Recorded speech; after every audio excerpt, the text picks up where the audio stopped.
How to remove virus from Windows 10 computer or laptop. Hello everyone, and let's get started with today's solution. For the first option, click on this up arrow and click on virus protection or Windows security. This will open this page. Now double tap on virus and threat protection and click on quick scan. This might take 5 to 10 minutes, so you will have to minimize it. This way it will protect from all the virus files and temporary files. Now right click on start button and open run. Then you have to click on Clean Manager, which is CLEANMGR. After that, tap on OK. On this tab, make sure that you select on drive C, which will open and calculate all the temporary files.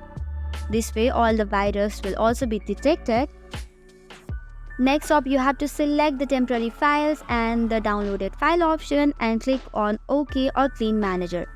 This way, you have cleaned some of the junk files as well as viruses. Moving on towards the next solution. This time on the Run tab, you have to type in temp, which will open the temporary files.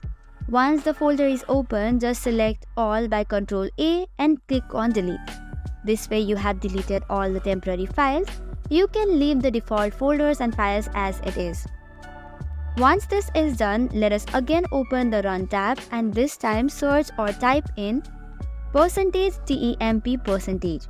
This will also open the temporary files or the files that could possibly contain the viruses. Select all by clicking Ctrl A and click on Delete. This way all such files will be deleted and your computer will be free from all the viruses. And that is all for today. For more such contents, do not forget to hit the like and subscribe button.